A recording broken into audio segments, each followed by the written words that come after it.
High, DC machine কোর্সের এই ভিডিওতে আমরা ডিসি মোটর এবং ডিসি জেনারেটরের লসগুলো নিয়ে আলোচনা করব। এই টপিকটি খুবই গুরুত্বপূর্ণ কারণ এই ডিসি মোটর এবং ডিসি জেনারেটর রিলেটেড বিভিন্ন ধরনের প্রবলেম ইতিমধ্যে বিভিন্ন জব এক্সাম এসেছিল। সো এই টপিকটি খুবই গুরুত্বপূর্ণ এবং এই টপিকটি যদি আমরা ভালোভাবে বুঝতে পারি তাহলে ডিসি মেশিনের বেসিক আমাদের আরও স্ট্রং হবে। ইতিমধ্যেই এই ডিসি মোটর এবং ডিসি জেনারেটর কীভাবে রান করে, কীভাবে ঘোরে সেই নিয়ে আলোচনা করেছি। সো সেই বেসিকগুলো যদি ক্লিয়ার না থাকে তাহলে আমরা আগের ভিডিওগুলো দেখে নেব। আগের ভিডিওগুলোর লিঙ্ক আমার চ্যানেলে প্লে লিস্টে রয়েছে অথবা ভিডিও নিচে ডিসক্রিপশনেও ফুল প্লে লিস্টের লিঙ্কটি দেওয়া থাকবে। সো আমরা স্টার্ট করি। সো আমরা ইতিমধ্যে এটা আলোচনা করেছি যে ডিসি জেনারেটরকে আমরা ডিসি মোটর হিসেবে রান করতে পারি, আবার ডিসি মোটরকে ডিসি জেনারেটর হিসেবে রান করতে পারি এবং তাদের লস সেম থাকবে। সো ডিসি মেশিনের যদি আমরা জেনারেটরের ক্ষেত্রে আসি তাহলে ডিসি মেশিন বা ডিসি জেনারেটরের লসটাকে তিনটি ভাগে আমরা ভাগ করতে পারি। একটা হচ্ছে ইলেকট্রিক্যাল লস, একটা হচ্ছে ম্যাগনেটিক লস, আর একটা হচ্ছে মেকানিক্যাল লস। এখন কথা হচ্ছে যে ইলেকট্রিক্যাল লসটা কী বোঝায়, ইলেকট্রিক্যাল লসটা আসলে কী? ইলেকট্রিক্যাল লস বলতে বোঝাচ্ছে এখানে কপার লসকে বোঝাচ্ছে। কারণ আমরা জানি যে এটা হচ্ছে আমাদের আর্মেচার সেকশন। এই আর্মেচার সেকশনের মধ্যে দেখতে পাচ্ছি এখানে বিভিন্ন ধরনের কন্ডাক্টর রয়েছে। এই কন্ডাক্টরগুলো পেঁচিয়ে আমাদের এখানে আর্মেচারটা গঠন করা হয়েছে। এই যে আমরা এখানে দেখতে পাচ্ছি কন্ডাক্টরগুলো পেঁচানো রয়েছে।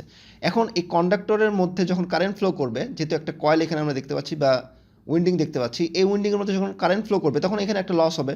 এটাই বলা হচ্ছে কপার। আর এই উইন্ডিংগুলো কিসের তৈরি হয়ে থাকে? কপারের তৈরি হয়ে থাকে। সেই জন্য এখানে কপার লস হচ্ছে। এই কপার লসটাকে আমরা ইলেকট্রিক্যাল লস বলতে পারি। কেউ যদি শুধুমাত্র কপার লস বলতে চায় ওকে হবে, কোনো সমস্যা নেই। কেউ যদি বলেন আমি ইলেকট্রিক্যাল লস বলবো সেটাও রাইট। সো সিম্পলি আমরা বলতে পারলাম যে ডিসি মেশিনের ক্ষেত্রে ফার্স্ট যে একটা লস হচ্ছে সেটা হচ্ছে কপার লস। সেকেন্ড আরেকটা লস হয় সেটা হচ্ছে ম্যাগনেটিক লস বা আয়রন লস বা কোর লস। একই জিনিস। কেউ যদি ম্যাগনেটিক লস বলতে চায় সেটাও হবে, কেউ যদি আয়রন লস বলতে চায় সেটাও হবে, কেউ যদি কোর লস বলতে চায় সেটাও রাইট। এর লসটার মানেটা কি? আমরা দেখতে পাচ্ছি এই যে আমাদের কন্ডাক্টরগুলো দেখতে পাচ্ছি এটা কার উপর পেঁচানো রয়েছে? এগুলো একটা কোরের উপর পেঁচানো রয়েছে বা আয়রনের উপর পেঁচানো রয়েছে। সেই জন্য এখানে একটা আয়রন লস ঘটবে। তাহলে এই যে আমাদের কন্ডাক্টরগুলো দেখতে পাচ্ছি এটা একটা কোরের উপর পেঁচানো রয়েছে। এই কোরের উপর পেঁচানোর ফলে এখানে একটা লস হবে। যদি সরাসরি এই ওয়েন্ডিংটা এই কোরের উপর পেঁচানো না থাকতো তাহলে এখানে আবার এই আয়রন লস বা ম্যাগনেটিক লসটা হতো না। যেহেতু এটা একটা কোরের উপর পেঁচানো রয়েছে তাহলে এই কোরের কারণে একটা লস করবে, এই কোরের কারণে একটা লস করবে। এইখানে দেখতে পাচ্ছি এই যে কোর, এই কোরের কারণে এখানে একটা লস করবে। সেই জন্য এটাকে বলা হচ্ছে ম্যাগনেটিক লস বা আয়রন লস বা কোর লস। সেম জিনিস, যার যেটা ভালো লাগে সেটা আমরা ইউজ করব। আরেকটা হচ্ছে মেকানিক্যাল লস বা রোটেশনাল লস। এর কারণটা কি? কারণ হচ্ছে যখন এই আর্মেচারটা ঘুরবে তখন এর সাথে কি থাকে? এই যে বেয়ারিং আমরা দেখতে পাচ্ছি এর সাথে বেয়ারিং সংযুক্ত করা থাকে। এখন এই বেয়ারিং সংযুক্ত করার কারণে সেখানে ফ্রিকশন ঘটবে। তাহলে সেখানে কি থাকবে? রোটেশনের কারণে লসটা হচ্ছে, তাহলে সেখানে ফ্রিকশন ঘটবে এবং এই আর্মেচারটা যখন ঘুরবে সেটা কি বাতাসকে ক্রস করতে থাকবে, অর্থাৎ বাতাসের বাধাকে সে অতিক্রম করে ঘুরতে হবে। তাহলে এখানে একটা বাতাসের বাধাও থাকবে। এই বাতাসের বাধাকে বলা হচ্ছে উইন্ডেজ লস। তাহলে আর্মেচার ঘোরার ফলে এখানে বেয়ারিং সংযুক্ত করা আছে, তার মানে সেখানে একটা ফ্রিকশন ঘটবে। তাহলে ফ্রিকশন লস, আরেকটা হচ্ছে উইন্ডেজ বা বাতাসের যে বাধা সেটাকে অতিক্রম করার জন্য সেখানে একটা লস করবে। তাহলে এইগুলো হচ্ছে মেকানিক্যাল লস। তো এখন কথা হচ্ছে এটা আমরা কীভাবে মনে রাখতে পারি? সহজে আমরা মনে রাখতে পারি এই শর্টকাট একটা টেকনিকের মাধ্যমে, সেটা হচ্ছে ইএমএম দ্বারা মনে রাখতে পারি, অথবা এটা কঠিন লাগে তাহলে আমরা এভাবে মনে রাখতে পারি মি দ্বারা, এমই আর এর উপর স্কোয়ার দিলাম এমই। অর্থাৎ এমতে হচ্ছে ম্যাগনেটিক লস, ইতে হচ্ছে ইলেকট্রিক্যাল লস, আর ডাবল এম মানে হচ্ছে একটা হচ্ছে ম্যাগনেটিক, একটা হচ্ছে মেকানিক্যাল লস অথবা ইএমএম। তাহলে আমরা লসটা তিন ভাগে দেখলাম। এখন আসি ইলেকট্রিক্যাল লস বা কপার লস। তাহলে এই কপারগুলো কোন কোন জায়গায় রয়েছে?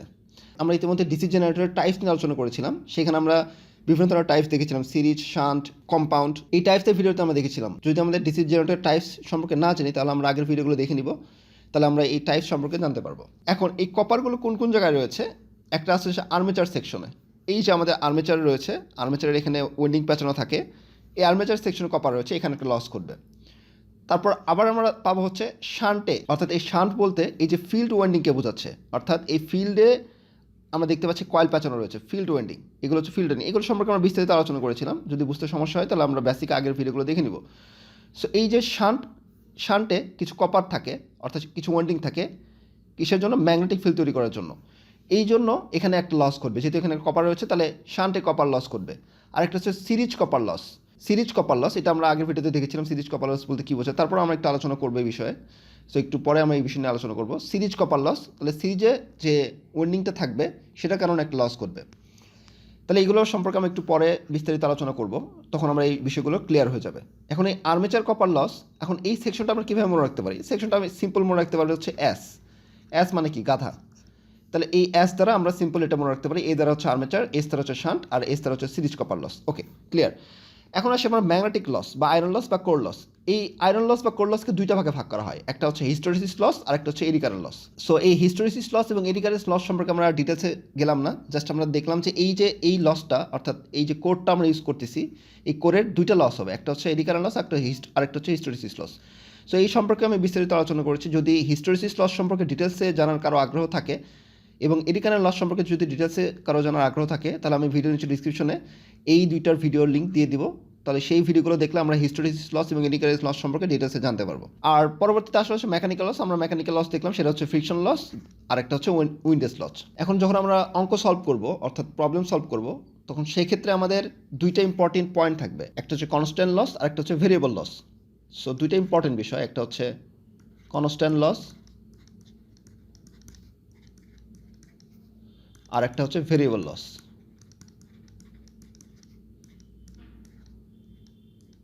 সো এই দুটো কনসেপ্ট যদি আমাদের ক্লিয়ার না হয়, তাহলে আমরা প্রবলেমগুলো সলভ করতে পারবো না। এটাই হচ্ছে ইম্পর্টেন্ট বিষয় এই লস রিলেটেড কনসেপ্টের।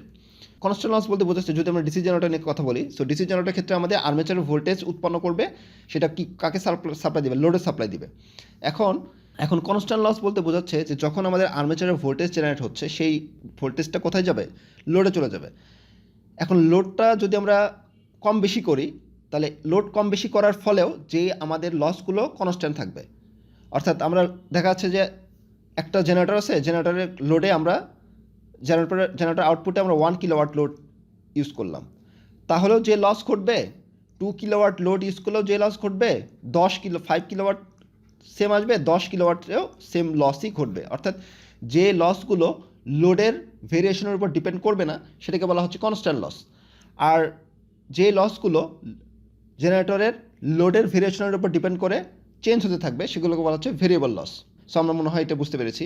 সো এই লসগুলোর মধ্যে কিছু আছে কনস্ট্যান্ট লস এবং কিছু আছে ভেরিয়েবল লস, যেগুলো লোডের চেঞ্জের সাথে সাথে সেই লসগুলো চেঞ্জ হতে থাকে। আবার কিছু লস আছে যেগুলো লোডের চেঞ্জের সাথে সাথে চেঞ্জ হয় না, কনস্ট্যান্ট থাকবে। লোড যাই হোক না কেন, জেনারেটর ঘুরলে বা জেনারেটর ভোল্টেজ জেনারেট করলে সেই লসগুলো থাকবেই। এখন এই যে আমাদের টোটাল লসগুলোর মধ্যে আমাদের জাস্ট এই আর্মেচার কপার লস আর হচ্ছে এই সিরিজ কপার লস, এটা আমি স্টার দিয়ে দিচ্ছি, এই দুইটা লস হচ্ছে জাস্ট আমাদের ভেরিয়েবল লস। অর্থাৎ লোড চেঞ্জের সাথে সাথে এই দুইটা লস চেঞ্জ হবে। আর বাকি যে লসগুলো রয়েছে, অর্থাৎ এই যে আমাদের shunt copper loss, hysteresis loss, eddy current loss, friction loss, windage loss, এই সবগুলো আসবে হচ্ছে আমাদের কনস্ট্যান্ট লস। অর্থাৎ লোড চেঞ্জের সাথে সাথে এই লসগুলো আমাদের কনস্ট্যান্ট থাকবে, শুধু চেঞ্জ হবে কোনটা? এই আর্মেচার কপার লস আর একটা হচ্ছে সিরিজ কপার লস। তাহলে এখান থেকে আমরা বলতে পারলাম এই যে আমাদের ম্যাগনেটিক লস এবং এই মেকানিক্যাল লস, এই দুইটা এবং তার সাথে আমাদের এই যে শান্ট কপার লস, এই তিনটা জিনিস, এই তিনটা লস হচ্ছে আমাদের কি থাকবে? তিনটা লস আমাদের কনস্ট্যান্ট লস। এগুলো লোডের সাথে সাথে চেঞ্জ হয় না। আমরা দেখবো এটার বিস্তারিত আলোচনা করবো কেন চেঞ্জ হয় না। আর বাকিগুলো হচ্ছে, আর আমাদের এই আর্মেচার কপার লস এবং সিরিজ কপার লস, এই দুইটা জাস্ট আমাদের লোডের সাথে সাথে চেঞ্জ হবে। এটার ব্যাখ্যাটা আমরা একটু আলোচনা করি, তাহলে আমাদের মাথার মধ্যে এই বিষয়গুলো ঢুকে যাবে। আমরা এই শান্ট জেনারেটরের চিত্র দিয়ে বোঝার চেষ্টা করি যে কোন কোন লস কনস্ট্যান্ট এবং কোন কোন লস ভেরিয়েবল। তো সাপোজ এখানে আমরা লোড কানেকশন করব, এখানে থাকবে হচ্ছে আমাদের লোড, এটা হচ্ছে আমাদের লোড, এবং লোডের অ্যাক্রসে এখানে একটা টার্মিনাল ভোল্টেজ পাবো, লোড ভোল্টেজ পাবো, সেটা হচ্ছে ভিটি। এখান থেকে ভোল্টেজ জেনারেট করতেছে, এই ভোল্টেজটা এখানে আসবে এবং এখান থেকে ভোল্টেজ জেনারেট করতেছে, তাহলে এই দিক থেকে একটা কারেন্ট ফ্লো করবে IA, এবং এই কারেন্টের দুইটা ভাগে ভাগ হবে, একটা হচ্ছে লোডে চলে যাবে আর একটা কি শান্টে চলে যাবে। এখন সাপোজ আমাদের এই জেনারেটরটা 220 ভোল্ট জেনারেট করতেছে, ডিসি ভোল্টেজ জেনারেট করতেছে, বা সেটা কমও হতে পারে বেশি হতে পারে, আমরা ধরে নিচ্ছি 220 ভোল্ট। এখন লোডটাকে চেঞ্জ করার সাথে সাথে লোডটা যদি আমরা ভেরিয়েবল করি, অর্থাৎ লোড একবার 1 কিলোওয়াট, একবার 2 কিলোওয়াট, একবার হচ্ছে 3 কিলোওয়াট, এই লোডগুলো যদি আমরা চেঞ্জ করি, আমাদের এই টার্মিনাল ভোল্টেজ ফিক্সড থাকবে, 220 ভোল্টই থাকবে। জাস্ট লোড চেঞ্জ করার সাথে সাথে আমাদের কারেন্টের ভ্যালু চেঞ্জ হবে, এইটুকু ক্লিয়ার। শুধুমাত্র লোড কারেন্টের ভ্যালুটা চেঞ্জ হবে, এই কারেন্টের ভ্যালুটা কোনো চেঞ্জ হবে না। কেন চেঞ্জ হবে না, এটার উত্তরটা বলি। যে এখানে একটা রেজিস্ট্যান্স রয়েছে এবং এদিক দিয়ে একটা কারেন্ট ফ্লো করতেছে। এখন যদি এইখানে টার্মিনাল ভোল্টেজ ভিটি হয়, তাহলে এই সাথে এটা কি প্যারালাল কানেকশন, এই দুটো পয়েন্টের সিম্পল, এই লোডের দুইটা পয়েন্ট আর এই দুটো পয়েন্ট কি প্যারালাল কানেকশন, এবং প্যারালালের সাথে এটার আবার কি পয়েন্ট, এই দুটো পয়েন্ট সাথে একটা রেজিস্ট্যান্স কানেকশন। তাহলে এই পয়েন্টগুলো হচ্ছে কি প্যারালাল পয়েন্ট, প্যারালাল কানেকশনে যুক্ত রয়েছেন। প্যারালালে কি সেম থাকে? ভোল্টেজ সেম থাকে। এখন যদি এর পয়েন্টের ভ্যালু 220 ভোল্ট হয়, অর্থাৎ এই যে রেজিস্ট্যান্স এখানে একটা থাকবে, এটার অ্যাক্রসের ভোল্টেজ কত 220 ভোল্ট, তাহলে এটার মধ্যে তো কারেন্টের ভ্যালু কী আসবে ISH ইকুয়াল টু কি V/R, ভি কত IR সূত্র থেকে ভি কত 220 ভোল্ট ডিভাইড বাই রেজিস্ট্যান্স কত RSH। এখন এই শান্ট ফিল্ডের রেজিস্ট্যান্সের ভ্যালু কি চেঞ্জ করা সম্ভব না। এই সূত্র থেকে আমরা দেখতে পাচ্ছি শুধুমাত্র এই রেজিস্ট্যান্সের ভ্যালুটা চেঞ্জ হয় তাহলে এই কারেন্টের ভ্যালুটা চেঞ্জ হবে, বাট ফিল্ডের ওয়াইন্ডিং তো ফিক্সড, এবং এই টার্মিনাল ভোল্টেজের ভ্যালুও ফিক্স থাকবে। লোড যদি আমরা চেঞ্জও করি এই ভোল্টেজের ভ্যালু চেঞ্জ হবে না। তাহলে এইটা যদি চেঞ্জ না হয়, এটাও যদি চেঞ্জ না হয়, তাহলে এই শান্ট কারেন্টের ভ্যালুটা কী থাকবে কনস্ট্যান্ট অথবা ফিক্সড। তাহলে এই ভ্যালুটা ফিক্সড অথবা কনস্ট্যান্ট থাকবে। তাহলে এটা যদি কনস্ট্যান্ট থাকে তাহলে এই শান্ট কারেন্টের ভ্যালুও কনস্ট্যান্ট। তাহলে এটা কনস্ট্যান্ট মানে কি, অর্থাৎ এই শান্ট কারেন্টের ভ্যালু কনস্ট্যান্ট। যদি লোডটা আমরা চেঞ্জও করতে চাই তাহলে এই ভ্যালুটা আমাদের কনস্ট্যান্ট। তাহলে আমরা বলতে পারবো যে এই শান্ট কপার লস এটা কি হচ্ছে আমাদের কনস্ট্যান্ট লস। ইজি বিষয়, জাস্ট কনসেপ্ট দিয়ে আমরা কাজ করলাম। এখন আমাদের এই যে ম্যাগনেটিক লস অর্থাৎ আয়রন লস বা কোর লস এটাও কনস্ট্যান্ট, এটাও লোডের চেঞ্জের সাথে সাথে চেঞ্জ হবে না বা ভ্যারি করবে না। তাহলে এটা হচ্ছে আমাদের কনস্ট্যান্ট লস। এবং এডি কারেন্ট লস অর্থাৎ এই ম্যাগনেটিক লসের মধ্যে দুইটা ভাগ hysteresis loss, eddy current loss এটাও কি আমাদের কনস্ট্যান্ট লস। পরবর্তীতে মেকানিক্যাল লসটা হচ্ছে আমরা দেখলাম যে বেয়ারিংয়ের লস। এখন লোডটা যদি চেঞ্জও করি আমাদের এই বেয়ারিংটা কি অল্পতেও ঘুরবে এবং লোড যদি বেশি থাকে সেটাতেও কি বেয়ারিংটা ঘুরবে, অর্থাৎ আর্মেচারটা ঘুরবে। এখন আর্মেচার যদি ঘুরে তাহলে বেয়ারিংয়ের মধ্যে কি ফ্রিকশন ঘটবে, তাহলে কম লোডও ফ্রিকশন তৈরি করবে এবং বেশি লোডও ফ্রিকশন তৈরি করবে। তাহলে এই ক্ষেত্রে আমাদের বলতে পারবো যে মেকানিক্যাল লসটাও আমাদের কী থাকবে কনস্ট্যান্ট থাকবে লোডের চেঞ্জের সাথে সাথে। তো এটাও আমাদের কনস্ট্যান্ট।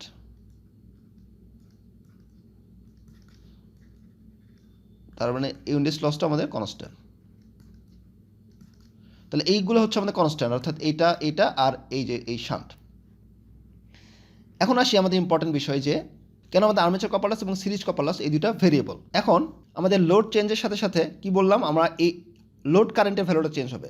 আমাদের টার্মিনাল ভোল্টেজ ফিক্সড থাকবে 220 ভোল্টই থাকবে, বাট এখন যখন আমাদের লোডটা 1 কিলোওয়াট তখন যে পরিমাণ কারেন্ট ফ্লো করবে 2 কিলোওয়াটে তার থেকে বেশি পরিমাণ কারেন্ট ফ্লো করবে, 3 কিলোওয়াটে তার থেকে বেশি পরিমাণ কারেন্ট ফ্লো করবে, অর্থাৎ এই লোড কারেন্টের ভ্যালুটা চেঞ্জ হতে থাকবে। তাহলে এখান থেকে যদি আমরা কেসিএল অ্যাপ্লাই করি আমরা দেখতে পাচ্ছি আর্মেচার কারেন্ট যেটা উৎপন্ন হচ্ছে এটা সেটা দুইটা ভাগ হচ্ছে, একটা হচ্ছে লোড কারেন্ট লোডের দিকে যাচ্ছে, আর একটা কি শান্ট কারেন্টের দিকে চলে যাচ্ছে। এখন আমরা বললাম যে এই লোড কারেন্টের ভ্যালুটা চেঞ্জ হতে থাকবে কারণ লোডের অনুসারে, যেহেতু আমাদের টার্মিনাল ভোল্টেজ ফিক্সড তাহলে লোড যত বাড়বে কারেন্ট তত বাড়বে। 1 কিলোওয়াটে যে পরিমাণ কারেন্ট ফ্লো করবে 2 কিলোওয়াটে তার থেকে বেশি পরিমাণ কারেন্ট ফ্লো করবে, 3 কিলোওয়াটে তার থেকে বেশি পরিমাণ কারেন্ট ফ্লো করবে, অর্থাৎ লোডের ভ্যালুর সাথে সাথে আমাদের আউটপুট কারেন্ট বা লোড কারেন্টটা চেঞ্জ হতে থাকবে। এখন আমাদের এই ইকুয়েশন থেকে দেখতে পাচ্ছি যেহেতু আমাদের শান্ট কারেন্ট এটা হচ্ছে ফিক্সড, এটা আমাদের ফিক্সড। এখন এটা যদি ফিক্সড হয় এবং আর লোড কারেন্টটা যদি আমাদের কী করে বাড়তে থাকে, লোডের সাথে সাথে চেঞ্জ হতে থাকে বা বাড়তে থাকে, তাহলে আমাদের কী বলতে পারবো যে আর্মেচার কারেন্টটাও আমাদের বাড়তে থাকবে। এই ইকুয়েশন তো তাই বলতেছে যে আর্মেচার কারেন্টটা কী সমান লোড কারেন্ট এবং শান্ট কারেন্টের যোগফল। আমরা বললাম যে লোড কারেন্টটা আউটপুট কারেন্টটা বা লোড কারেন্টটা লোডের চেঞ্জের সাথে সাথে বাড়ে। এখন যেহেতু আমাদের শান্ট কারেন্টটা ফিক্সড থাকবে তাহলে লোড যত বাড়াবো এটা ফিক্সড, বাট আইএলটা বাড়তে থাকবে। এখন আইএল যদি বাড়ে ইকুয়েশন থেকে দেখতে পাচ্ছি আইএল যদি বাড়ে, আইএল যদি বৃদ্ধি পায় তাহলে সিমিলারলি আই এটাও বৃদ্ধি পাবে। একদম সিম্পল বিষয়। সো আমরা বলতে পারতেছি যে লোড যদি চেঞ্জ হতে থাকে আমাদের এই আর্মেচার কারেন্টের ভ্যালুটাও চেঞ্জ হতে থাকবে। তাহলে 1 কিলোওয়াটে যে পরিমাণ আর্মেচার কারেন্ট ফ্লো করবে 2 কিলোওয়াটে তার থেকে বেশি, 3 কিলোওয়াটে তার থেকে বেশি, অর্থাৎ আর্মেচার কারেন্টটা লোডের চেঞ্জের সাথে সাথে কম বা বেশি হবে।